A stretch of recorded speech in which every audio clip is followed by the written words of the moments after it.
Right, and live from the Kenyatta University Communication Center on this 14th day of August, the year being 2025, you're just in time for the Thursday edition of the KUTV Prime Time News. Now, very able upcoming journalist reporters have been all up and about to be able to compile reports on matters happening in the country and also beyond our borders. But first, let's take a look at tonight's top stories.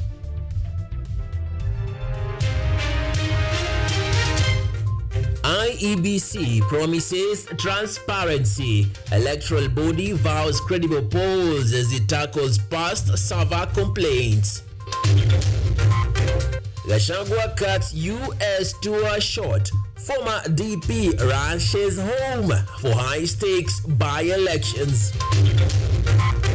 Devolution delivers, says Raila, but warns corruption and inequality still holding the counties back.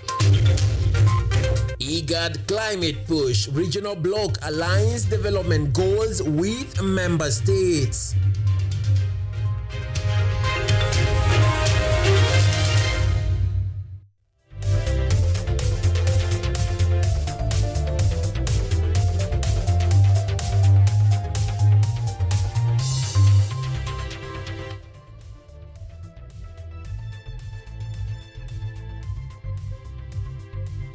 Live on. All right, we are streaming live on our YouTube platform at KUTV News Kenya. Feel free to make the conversation upcoming with me at _Emmanuel Kutosi and also KUTV_Kenya. And the sign language interpretation is Sami Okelo, and the whole team behind the bench is ready to get this on the road.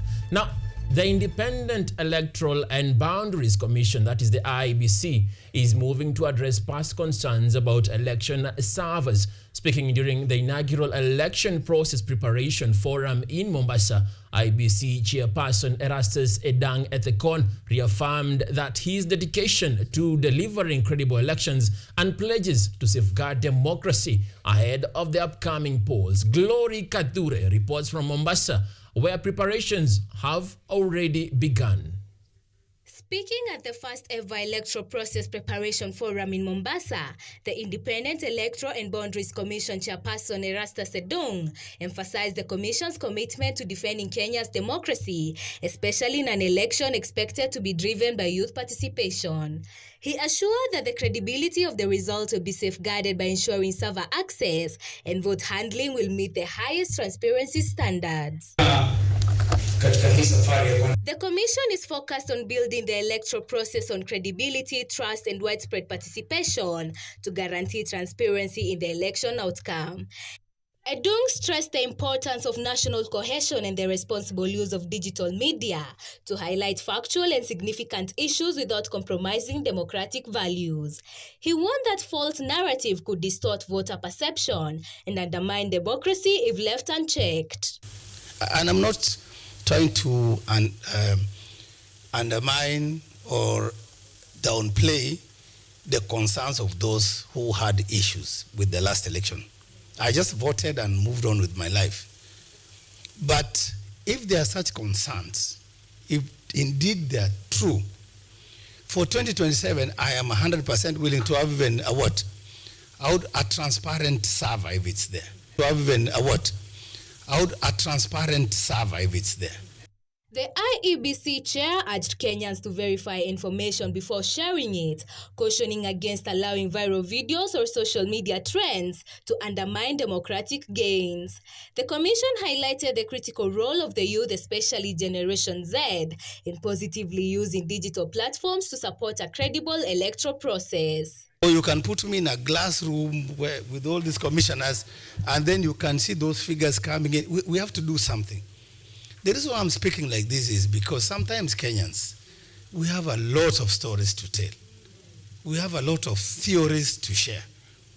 And sometimes these theories actually end up undermining the very fabric of the society we want to build.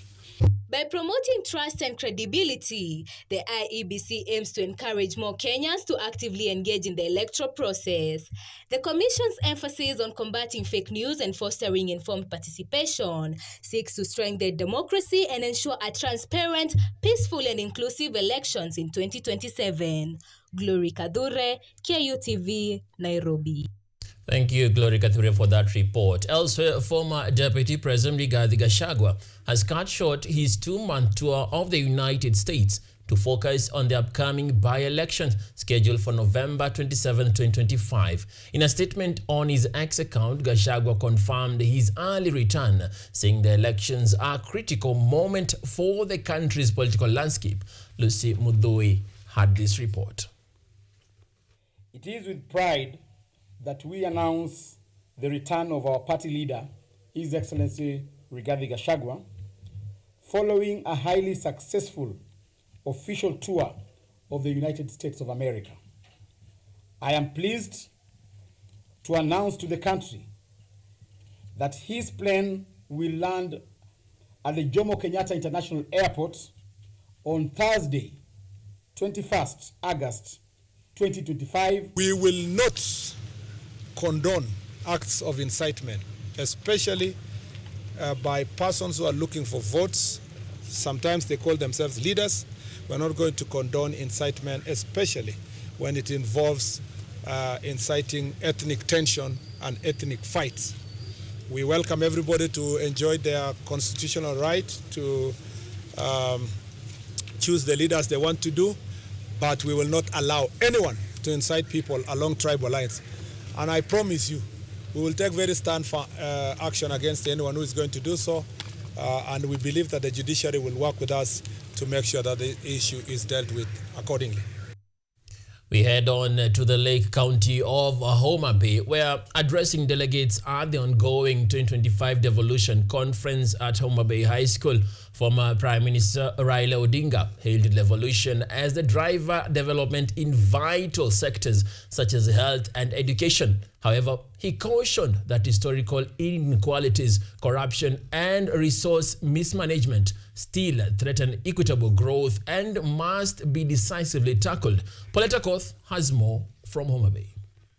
At the ongoing 2025 Devolution Conference at Homa Bay High School, former Prime Minister Raila Odinga delivered his speech, emphasizing the devolution has contributed to development in key sectors such as health and education. However, he noted that there are still significant challenges that need to be addressed, including historical inequalities, corruption, and the misuse of resources. I believe in devolution. I believe in more, not less devolution. I believe in a balance of power between Nairobi and the counties. None should stand in the way of the other.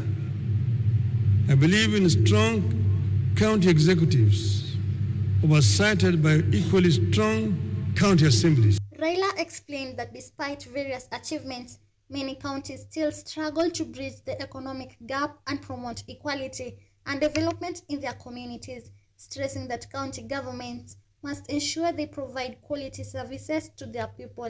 People are now looking for more than proximity. They are looking for performance, productivity, and partnership at every level of leadership. People want counties that are economic powerhouses, not mere administrative units. Advising county leaders, Raila underscored that many counties still rely heavily on the national government for funding, a situation that limits their autonomy and ability to implement meaningful development projects. He urged county leaders to invest in efficient revenue collection systems. We need more integration and coordination, not just between the county and national government, but also between counties. We want to see Wajir, for instance, having more collaboration with Garissa or Machakos with Kajiado and complement each other instead of competing for destruction. The former Prime Minister stressed the importance of collaboration between county governments, the national government and non-governmental sectors in enhancing the effectiveness of devolution in achieving equality and social justice. Paulette Akoth, Kutv, Nairobi.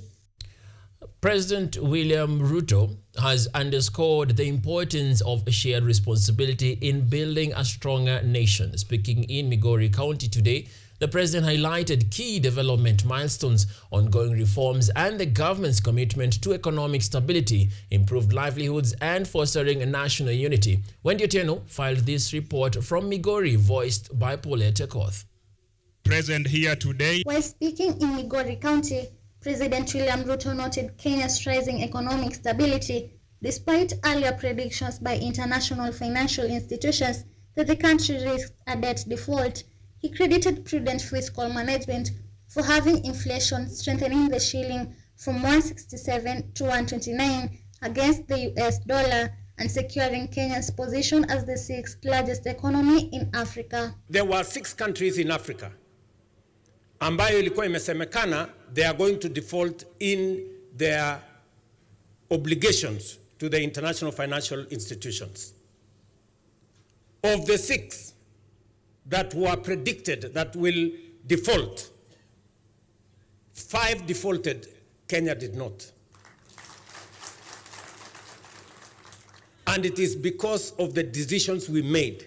On agriculture, the president said reforms are already bearing fruit, with 6.5 million farmers registered to access affordable seeds and fertilizers. He added that these measures have boosted farmer earnings and enhanced food security. Tuko na wakulima sasa milioni 6.5 6.5 million farmers are now registered in our database, making it possible for us to plan our agriculture, to plan how to distribute seeds, to plan how to distribute fertilizer, to make sure that we get rid of cartels, to make sure we get rid of brokers and middlemen and people who undermine farmer earnings. In education, President Ruto underscored a historic leap, citing reforms aimed at ensuring access, quality, and relevance.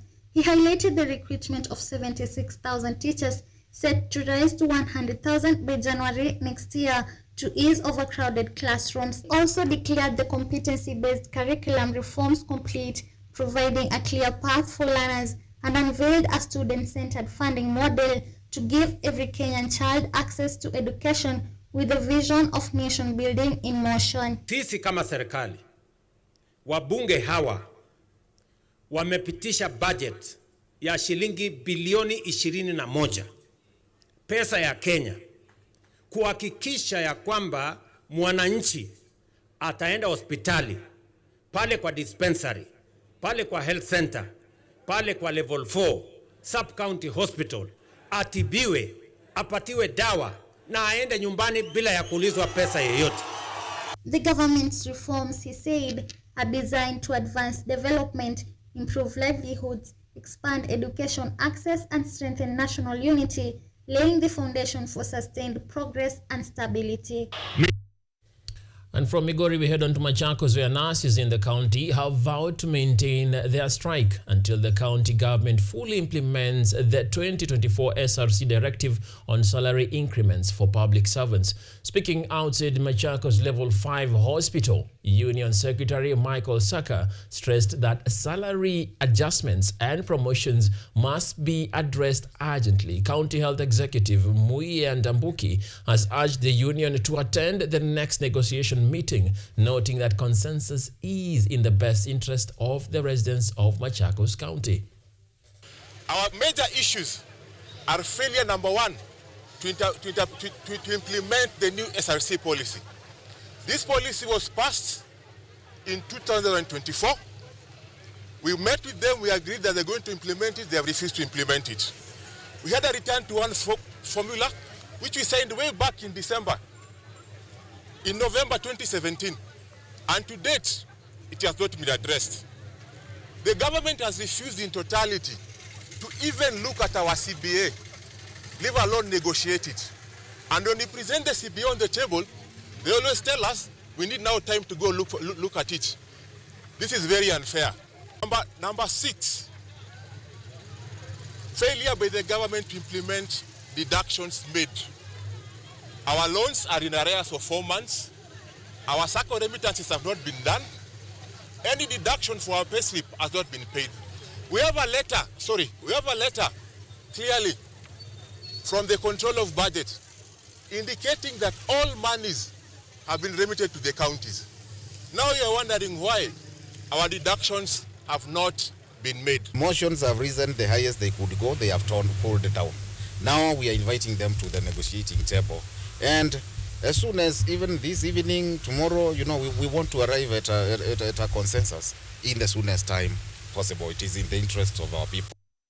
And from Machakos, we rally back to Migori County, where nurses in the county have taken to the streets to protest the county government's failure to implement the 2017 collective bargaining agreement.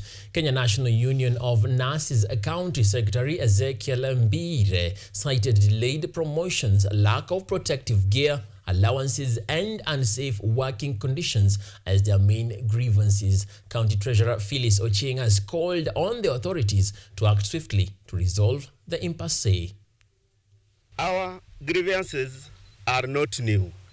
They have been tabled repeatedly, yet ignored persistently.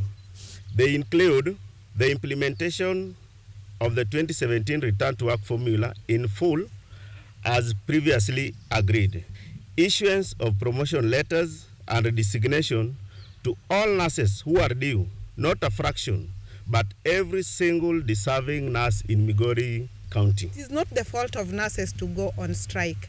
Actually, there was a period of reconciliation that was given by the Ministry of Labor, but our employer did not fully use it. You get that they will send representatives at the meeting and they will not really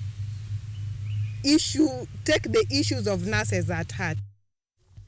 Matters that we hope the devolution conference will be able to address, particularly in matters concerning health that are affecting our counties. We take a short break. Right now, we'll be back with more just for you in a moment. Don't go too far.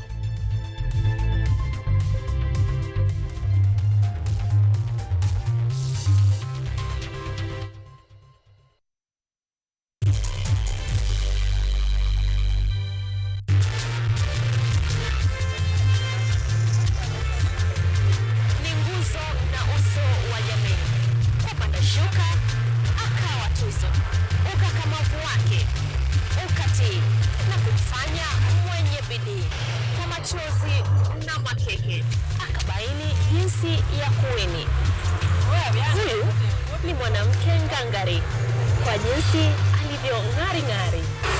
Mimi ni mwanamke mwake. Usikose kutazama kipindi cha mwanamke mwake nami Caroline Kimwele.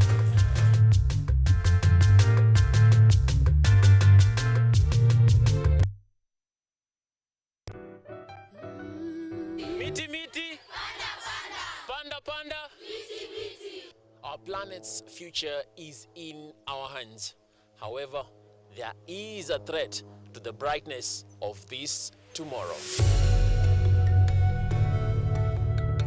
On Earth Check, we share the challenges, the solutions, and the hope. I would call this a very momentous day, a very critical day. Every episode, every story, every step we take creates a ripple. Join me, the environmentalist Emmanuel Kutosi, on KUTV every Wednesday at 8 p.m. and be part of Earth Check. Welcome.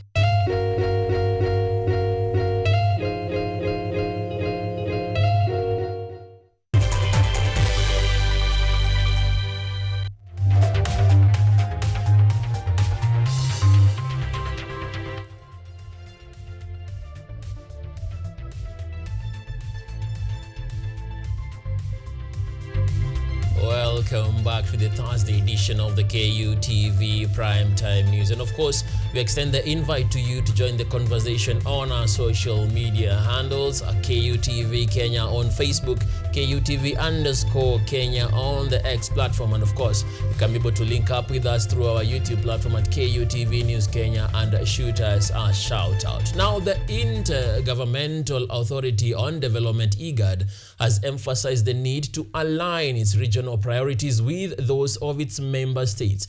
This was the central message at the 3-day consultative meeting within Kenya, bringing together regional stakeholders to review IGAD's 2021-2025 strategy. Yusuf Abdi Nasir attended the forum and tells us what is at stake. As IGAD enters a crucial phase in the formulation of its 2026-2030 strategy, the regional bloc has gathered the stakeholders of member states to evaluate the shortcomings and the gains of the organization's last 5 years strategy. IGAD head of mission to Kenya, Dr. Fatuma Adan, who addressed the media, stated that this exercise enables sister ministries of partner states to emphasize their priority areas, which in turn allows the organization to maintain its focus regionally and globally. The agenda of this discussion has been on the table for the last 3, 4, 5 years on how can IGAD revamp itself, realign itself with the national or the member states' priorities across the sector. This is a very robust process. It is quite engaging. It is labor intensive and technical intensive, in the sense that we have to make sure we engage each and every ministry, each and every department, each and every institution to capture the priorities that are important to them. Dr. Fatuma, who lauded Kenyan ministries for their compliance with the economic bloc's directives, assured that the resources mobilized are being used prudently to realize the key thematic areas important to member states. In Kenya, and as head of mission for this country, I am pleased to note that all the sectors, the ministries, have been very, happy. We've been very supportive with the approach that IGAD has taken in ensuring that as we plan, as we resource mobilize, as we work with our member states, those plans, those strategies, the resources we are, mobilizing speaks to the national agenda. Noting the evolving global challenges of aid cuts, climate change and instabilities, Dr. Anthony Awira, the IGAD Director of Planning, Coordination and Partnerships, reiterated the organization's commitment to supporting member states. So the 2021-2025, which is winding up, great lessons were learned. We're able to appreciate the need to work closer with our member states. It was need for us to realign better with the priorities of our member states. As IGAD, our work is to add value, to reinforce, to support the work of our member states. So that means if we align fully with the priorities of member states, that means the value addition is fulfilled, is realized. As they engaged in substantive discussions across thematic pillars such as peace and security, climate resilience and economic integration, the platform provided the participants with an opportunity to assess progress, examine existing challenges and identify emerging priorities that will shape the next chapter of regional cooperation and integration. The IGAD review exercise, which has brought together stakeholders from different sectors, is designed to align regional priorities with member states' needs ahead of the organization's 2026-2030 strategy formulation. Yusuf Abdinasir, KUTV, Nairobi. Thank you, Yusuf, for that report. Now, Meru Governor Isaac Mutuma Metinga has condemned the violence that rocked Siakago Market in Embu County, calling for immediate arrest of those behind the theft, vandalism and arson targeting Muguka traders. The clashes pitting the traders against members of the Mbere community lasted over 24 hours, leaving businesses destroyed and several people injured. Rosa Tieno and Stanley Kariuki bring us the accounts from the ground in this report, voiced by Cynthia Ochieng. Following the Siakago Market incident that affected various traders, the governor of Meru, Isaac Mutuma, took action, calling for immediate arrest of the suspect. In a meeting at Muguka Market in Embu Town, Governor Mutuma insisted that the perpetrators must face the full force of the law, regardless of ethnicity. He urged security agencies to guarantee the safety of traders, warning that their livelihoods deserve state protection. Wale ambao ni wakora awe ni Mwembu, awe ni Mmeru, awe ni kutoka jamii yoyote ile, Mkikuyu ama kutoka kule Uluyani ama Jaluoni. Mkora ni mkora, hana kabila, na tungependa serikali, kwa sababu mkono wa serikali ni mrefu. Bwana County Commissioner, kamata hao wahuni, anzia na wale ambao wamechoma magari za jamii ya Wameru kule Chicago. Igembe North Member of Parliament Julius Taitimu echoed the governor's sentiments, urging restraint and vowing to push for compensation for affected traders. He encouraged the residents to support one another till they recover what is lost. Hii serikali tuisukume, wale waliumia wapate fidia. Hiyo ndio muhimu. Hiyo ndio muhimu. Tuulize serikali, watu wetu wameumia. Huyu nyumba lake limechomwa, gari yake umeumia, bodaboda imechomwa. How can you compensate our people kama vile wengine walikuwa wanapata nini? Fidia. Hiyo ndio kitu muhimu. Public Service, Human Capital Development and Special Programs Cabinet Secretary Geoffrey Ruku also assured residents that all perpetrators, including complicit public servants, would be held accountable. He warned police officers against soliciting bribes. Tunauliza jameni, maaskari wetu wale wote ambao wanasimamia prisons, wanasimamia vitengo ya usalama, jameni tuanjibike, tuhakikishe kwamba wale wahalifu ambao wamefungwa hawatumii simu kufanya utapeli kwa wananchi wa Kenya, kwa sababu utapeli unafanywa mwingi kule Kamiti, kule Manjimbo. A special investigative team has been dispatched to Chicago to probe the violence. Some residents cited unpaid deliveries by Muguka traders as a trigger, but victims deny any involvement in theft. And still within county number 14, residents of Dallas Estate in Embu County are in shock following the discovery of 2 decomposing female bodies in Mataraki River. Area Chief Tutus Mugambi said the victims could not be identified due to severe facial damage. The incident has heightened safety concerns, with residents urging the county to clear the overgrown thicket along the pedestrian walkways. Berry Lotieno reports from Embu County. Residents of Dallas Estate in Embu County were shocked to discover 2 decomposing bodies believed to be women in a river at Matakari, Kirimari Ward. The bodies were unidentifiable due to several facial distortion, indicating prolonged water exposure. Titus Mugambi, who is Embu Town Chief, confirmed that the 2 female bodies beyond recognition were found in Matakari, then taken to Embu Level 5 Hospital mortuary, urging anyone with missing family members or information to contact local officials immediately for help with the investigation and identification process. Kuna miili ya watu inapatikana mahali kunaitwa Matakari. Kushua kwenda tumepata kuna miili ya wa mama wawili, sababu ya ficha zile tunaona na hatuwajui. Sasa ndio tumeambia askari wakuje watusaidie kutoa ipeleke kwa mochari. The resident who discovered the bodies next to the river also expressed how he narrowly escaped losing his life, but ended up losing goods worth 20,000 Kenyan shillings near the overgrown thickets by Matakari River. Mwezi kama huyu nikapitia hapo mbele mzigo wangu. Ile kustride Teresa. Nikaanguka hapo, mzigo kaenda. Nikaona baada ya kubia mzigo nikaja mzigo ikaenda. Residents of Dallas Estate are urging the government to repair the bad roads and clear the overgrown thickets near Matakari River, stating that the poor conditions and dense bushes create safety risks, especially for pupils and pedestrians who use the area daily. Hii barabara tutengenezewe, tumecomplain sana, tukaenda tukapitisha, hii barabara tutengenezewe, kwa sababu hii barabara kuna hata watoto wanapitianga hapa wakienda shule, kuna watu wanapitianga hapa wakienda kwa kazi zao. The residents emphasize that the improvements are vital to enhance safety and protect pupils and community members who frequently use those dangerous areas on a daily basis. All right, on that note, we take a short break right here within the Thursday edition of the Kutv Primetime News. We'll be back with the sports.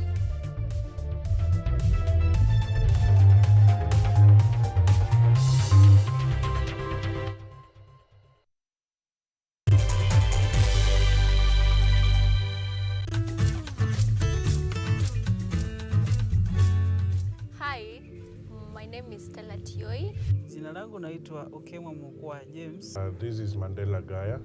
Ugonjwa ulipokuja ulichukua siku 3 ukaniweka in coma. 20 wamezikwa, 2 ndio wako hai. I don't even know how it feels to see. I feel like I cannot express myself well the way somebody who can walk can actually express themselves. Ilichukua muda mwingi mrefu tena mpana ili kuikubali kwamba mimi siwezi tembea tena. I've come to actually accept myself. Ukijaribu kumsimamisha mtu umwambie tafadhali nionyeshe njia, they find it quite strange talking to you. You should just make schools integrated, inclusive setups by providing the right facilities.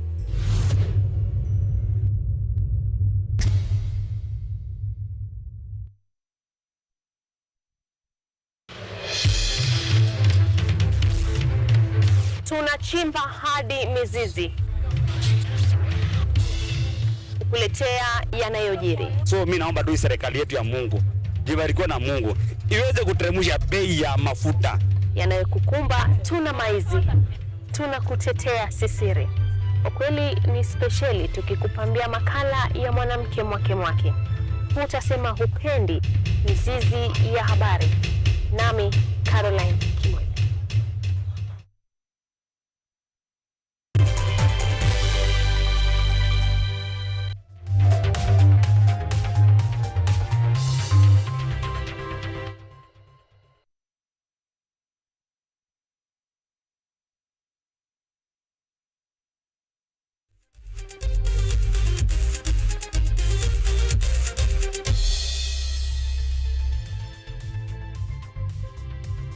All right, we are now safely in the sporting arena where football fans were in for a thrill at the Moi International Sports Center, Kasarani, where 2 matches of the Group A were hosted. The first match, Morocco coming against Zambia, where Morocco was able to give Zambia a thrashing of 3-0. 3 goals there, making Morocco to come in second within the table A. And also, currently, there is another match happening still within the Moi Sports Center, Kasarani, where Angola is facing off with the Democratic Republic of Congo.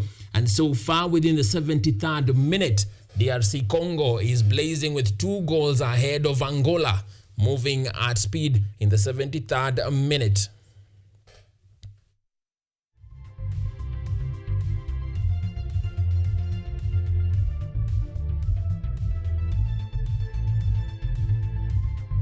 All right, and in the local transfer, Kenya Premier League champions Gor Mahia have strengthened their squad with 7 new signings, including 3 Harambee Stars standouts from the recent CHAN tournament. Among the new arrivals are Veron Ombima, Brian Omondi, Fidel Oringa, Mohamed Siraj, Lewis Bandi, Michael Kibwage, and Felix Olwoch. Club officials are banking on the leaders of the Bandi AFC Leopards' former assistant captain and Kibwage, a former Tusker captain, to boost the team's title defense ambitions.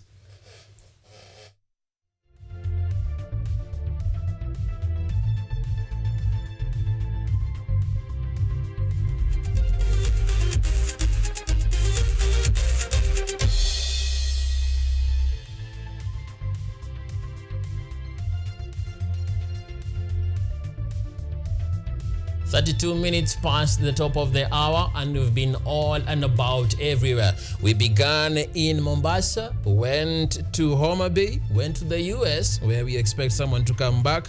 We went all the way to Embu County, Meru County, back to Migori County, back to the Kasarani Sports Stadium, where a lot is happening concerning the CHAN games. And finally, we've come to the end of this particular bulletin. A big thank you to the whole team involved in the production of tonight's broadcast, led by my producer Yvonne Kemuma Monari, and also the magical team behind the decks, ensuring that I am coming to you spick and span, balanced in every angle.